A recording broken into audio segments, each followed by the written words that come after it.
When artists realize that they cannot create art without it being art, they seem to reach the limits of realism. And with that, a more modern sensibility comes in, and we get what we generally recall or generally call modernism, which is kind of realism with a difference in perception. It is reality refracted. Art has evolved at this point. It is modernism itself is very different from the Enlightenment and the Realist era, but recalls the mystery inherent in Romanticism. The emphasis on clarity shifts into a deliberate complication of expression. Art becomes less about reproducing reality and more about pointing out that reality itself is a matter of perspective. Art begins to experiment with point of view and all the rules that used to dictate what art is supposed to be. We can see this in an early example of modernism, which comes in the mid-1800s with Claude Monet and the Impressionism that he inaugurates. And a good example of this is his series of cathedral portraits. He paints a long series of portraits of the same cathedral in Rouen from pretty much the same angle, but at different times of day. He paints many of them, always at different times. So that brings different light. Light in the morning, light in the afternoon, light in the evening, light on a cloudy day, light on a very sunny day, always different, because it's not about the object, it's about the light on the object. He is trying to paint not the thing, but the perception of the thing. And that's a critical point to make. He does this as well in a series on water lilies. He does a series on lilies floating in ponds of water, where he is once again concentrating on the light coming off the water. It's less about the object and more about the perception of it, more about the abstraction of it. He captures this in a fairly idiosyncratic style. You see a lot of very indistinct lines, very quick brushstrokes. There is an anti-photographic quality to it, whereas realism sought to capture exactly what something looked like down to the tiniest detail. Impressionism and modernism in general seeks to capture just the idea of something, as if the object itself is almost irrelevant. It is more about the impression of something. It is more about the abstraction of something. One of the ways that Impressionism especially captures this is the curious phenomenon that anybody who has looked at Impressionist painting can understand. When you look up close, it's kind of blurry and chaotic, and you don't know what's going on. But if you step back, it is very clear. It is clear from a distance. And that just plays into more the sense of perception, the idea that it is an abstract interpretation of something more than the thing itself. As time goes on, you get more abstract. Art becomes more complicated. Art becomes more internal. It is less about the reproduction of reality and more of the tracing of a perception of reality. And we see this in Edvard Munch's The Scream, a very famous and iconic image, where it's not the reality, it's the interpretation of reality that matters. In this world, it's a very hostile reality, a very hostile world, and the subject within it is often quite disoriented.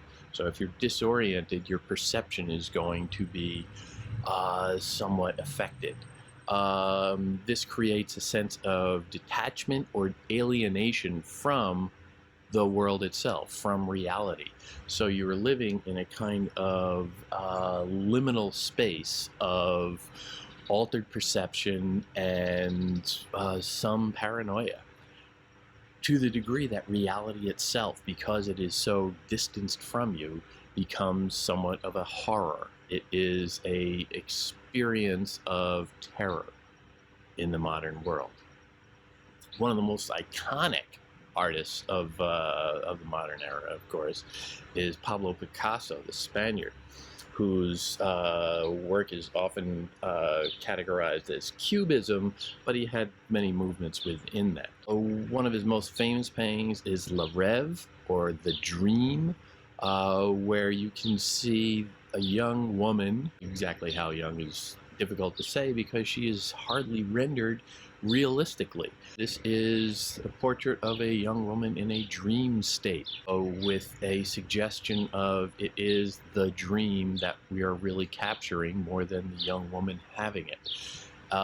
This is largely a product of the fascination at the time with psychoanalysis. The work of Freud is really starting to penetrate into the popular conscious, and it is coming up with all of these Freudian subconscious considerations, not least of which, of course, is sexuality, and also the deep subjectivity of this of the perception, where it is not seeking to be objective in any way. It's not seeking to give an accurate portrait of a young woman taking a nap, but it is putting the viewer in the place of perhaps that young woman, or of somebody else watching this young woman sleep, and getting the impressions of that. In this case, abstraction is greater than reality. It is more fulfilling.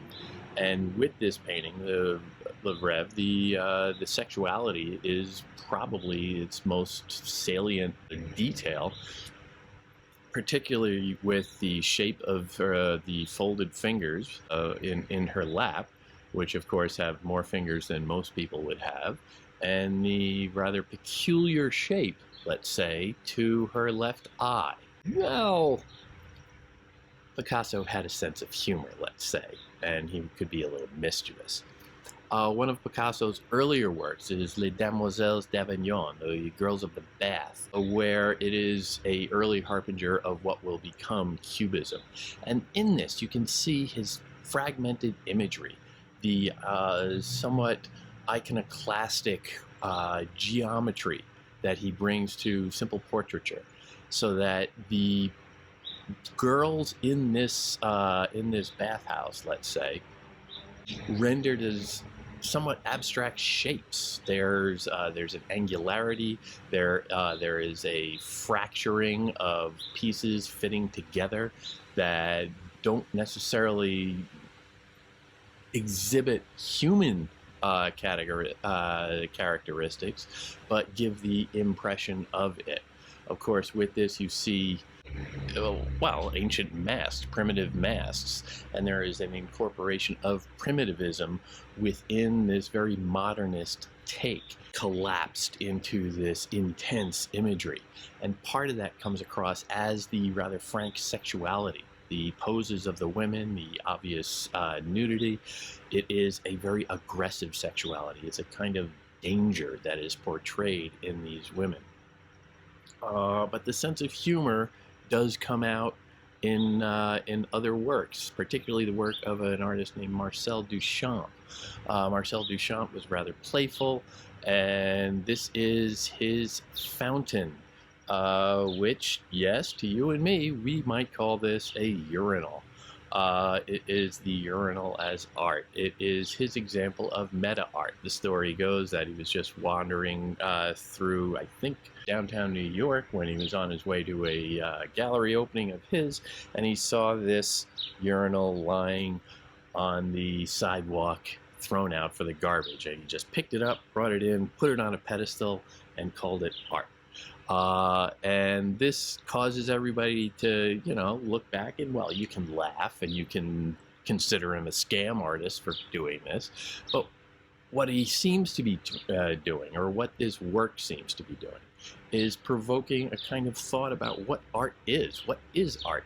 And once you start that question, that's what we call meta. Meta art is wondering, well, what makes art? What qualifies as art?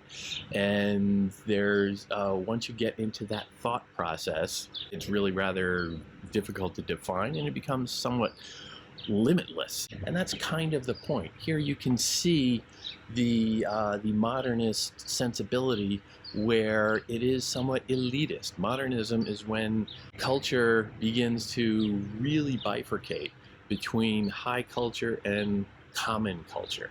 And art itself seeks to exacerbate that distance because it doesn't want to be bourgeois, it doesn't want to be popular. High, serious art is supposed to be only accessible to a very few in this formulation. And so they do their best to try and, well, alienate the common, the ordinary. And if you are unable to consider these rather, let's say, obscure artistic theories, then this is not for you, and you should go back to your polite little, middle-brow aesthetics.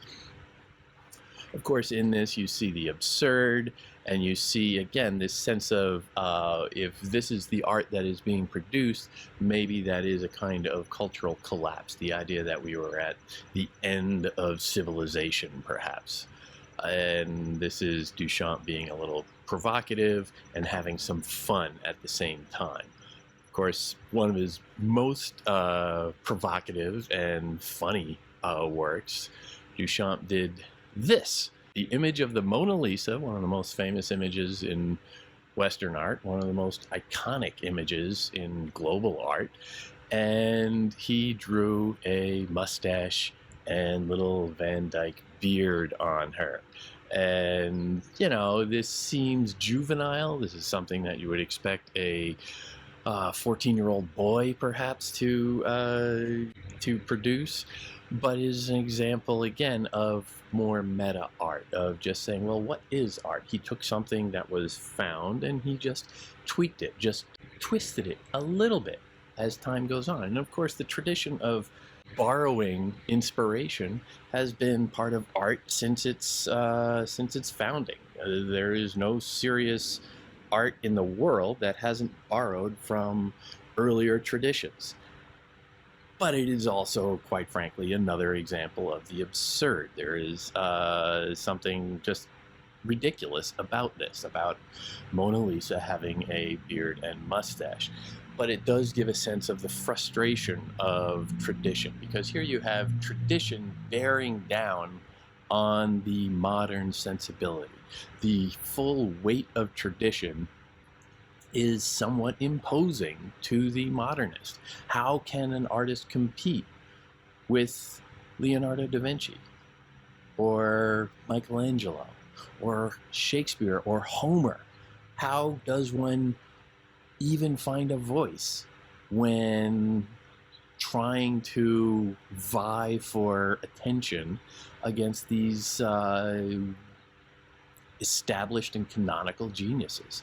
It's a sense of hopelessness. But again, that's inviting a thought process that is naturally supposed to be somewhat elevated, somewhat complicated, arguably nihilistic and depressing, but also not something that the average person who's just looking for entertainment could partake in. So you get another celebration of theory as art. It's not about the art itself, it's about the idea of it. And that's really where the aesthetic experience lies, in the perception rather than the object. So again, abstraction is greater than materialism. And of course, my favorite part about this little painting is the title, L-H-O-O-Q. Duchamp was making a little bit of a joke in French. If you pronounce these letters in quick succession, they sound like the phrase in French, "She is hot in the ass." You gotta love a little humor here and there. So, modernism. It rejects the certainty. It rejects the certainty of perception. It rejects the certainty of canonical art. It rejects everything that gives a false sense of security, embracing a kind of modern anxiety. it fragments tradition. Everything in modernism tends to be a sense of the broken fragments of an earlier tradition piling up upon you. The idea is that history is somewhat breaking down, and art itself has accumulated all of this stuff, and it is the position of the modern artist to try and dig through this stuff and find something that worked that can speak to the current age. So perspective and the limitations of perspective are key. The idea that there is no objective perspective. You cannot have a godlike view of anything, because, as Nietzsche has said, maybe we should consider whether or not God is dead. What happens then? The limitations of perspective suggest that we all have our own perspective. We all have our own obligation to explore our perspective, but in no way should that be taken as the only one, that there are natural flaws and limits to everything. In this, of course, you have a sense of frustration that is feeding from largely the preoccupation with psychology. Psychology is a relatively new science as modernism comes about into the global marketplace, let's say, and Freud's getting some traction. Freud's theories are becoming more widely read, they're becoming more explored, and you get a much greater sense of, okay, on the surface, we're all polite social beings that you see in realism, but underneath the surface, even where we're not aware of them, in our subconscious, in our unconscious, we are somewhat cauldrons of rage and lust and all of these bestial instincts, perhaps, that realism can say is there, but doesn't really manifest. Because as far as modernism is concerned, realism as it is in art is not truthful enough. It doesn't capture the true inner invisible workings of the human mind, and so it is naturally limited because of its limitations and the inability to connect one person psychologically with the world surrounding him. Modernism will focus on alienation, the belief that there can be no real connection between the inner person and society, or the inner person and another person. There is always a sense of a barrier, psychological or otherwise, but that they feel estranged from the world around them. And a lot of this comes in the under the rubric of the term defamiliarization, which modernism really takes as a chief motivator. The idea that everything around us is somehow estranged from us, is somehow alien to us. So we should look at it as such, and we should look at it in a defamiliarized way and not take it for granted.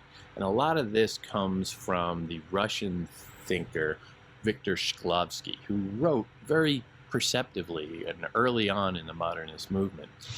If we start to examine the general laws of perception, we see that as perception becomes habitual, it becomes automatic.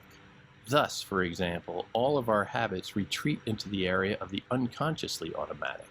If one remembers the sensation of holding a pen or of speaking in a foreign language for the first time and compares that with his feeling at performing the action for the 10,000th time, he will agree with us.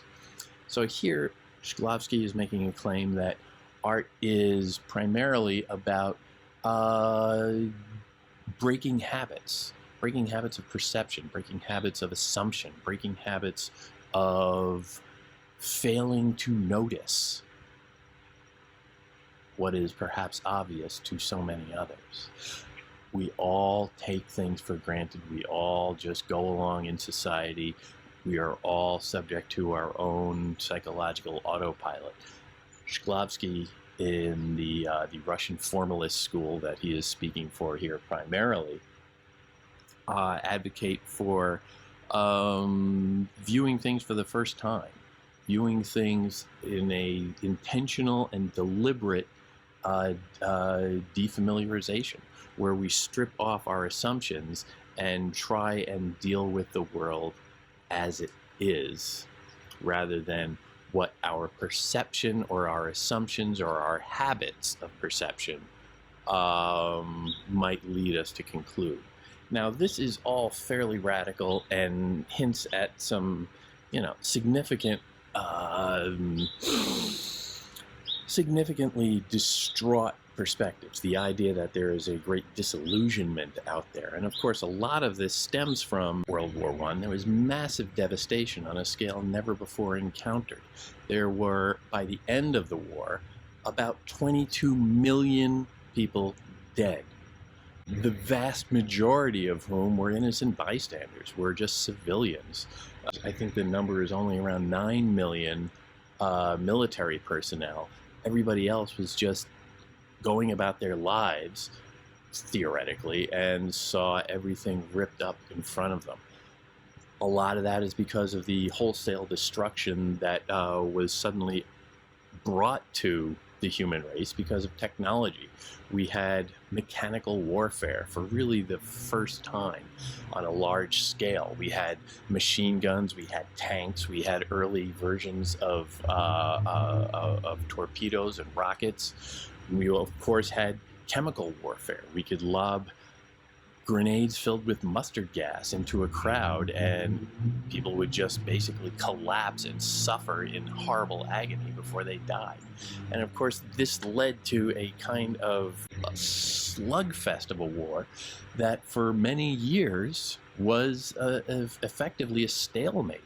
People would dig in trench warfare. Both sides in Germany and France would dig trenches, and they would sit there for months on end shooting at one another and lobbing grenades and bombing and never get anywhere. Maybe they can get a couple of feet, but then maybe have to give that back up. So it was just an endless exercise in achieving nothing at great expense. And this reality permeated into the art. But of course, this wasn't even the only thing causing mass devastation of that era. The Spanish flu left somewhere around 50 million dead. Many people put the number much higher. Some put it lower, but an accurate count is probably impossible. But the number of people who were just suddenly dying, and this is during the war. So with all the devastation of the war, all of the deaths of the war, the Spanish flu comes along and brings in more. Imagine the suffering that causes. Imagine the anxiety that causes. The sense that, God has really forsaken us. What's going on? Is life really that hostile? So, modernist art. First thing it does, it pushes back its audience. It's not trying to connect to them so much as it's trying to alienate them, to give them an experience of alienation rather than just an engagement with a work of art. It demands an active interpretation. It demands a higher level of interpretation. It makes demands on its audience. That's one of the reasons it becomes rather elite.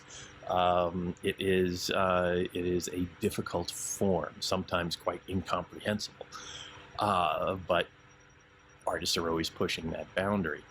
It rejects objective meaning. How can you have anything objective or any God's eye view of anything when clearly the devastation being wrought in the world suggests that, well, maybe there is no God? The work is often difficult. And yes, this is somewhat the elitist strain, but it is also to create that perception of difficulty and frustration and at times nihilism that mirrors life in a mechanized and highly destructive society at large. This is sometimes disturbing. The idea that art can't necessarily ennoble us, but just remind us that we're all living in a kind of meaningless void sometimes. This can be hard for most art fans. Nevertheless, you can find within it, if you can embrace that sense of nihilism, that sense of, fatalism almost, it can be, modern art can be frequently fun. It has a kind of looseness to it that you can just laugh out loud if you're willing to go along with it. The work of James Joyce, the work of even T.S. Eliot, who are high modernists and very serious in many ways, but it's fun. Joyce breaks every rule of narration in his iconic book Ulysses, every rule of what a good story is supposed to do and what a good writer is supposed to do. He just shatters those rules and makes you work for it. But at the same time, he does so by telling, dirty jokes and smutty puns on every page. He brings you along that way. He says, all right, life is absurd. Let's have a little laugh along the way. So you can find an awful lot of fun in modernist art. All of this suggests a richness to art and a challenge to art that hadn't really been seen in quite some time. Artists are no longer plugging for everyone. Artists are trying to push the boundaries of what art can be, and that invites a lot of creativity. That invites a lot of reconsideration of what art can be. And this is all, of course, during a time when the popular culture is engaging more and more with broader fields of art. The existence of photography grows up through the Realist era, but convinces everybody that, well, if we want to see what something really looks like, we have photography. So what is a painter's job then? Well, a painter can paint what he doesn't see, and you can see how that leads down the way. And if as we get into movies come about, well, movies can need to look a little different. Movies can capture things that regular artists or static artists cannot. What can a movie camera do? Television brings in yet another wave. When television comes on, it is a mass populous entertainment medium, but is there room for commentary on that? Where are the boundaries of economics within that? What are the boundaries within general audience perception and appreciation? And is it the artist's job to try and reach the audience, or is it the audience's responsibility to figure out the artist himself? All of these questions collapse in on one another and breed a new idea of what art is. And in the modernist era, the answer is almost inescapably, art is whatever you want it to be.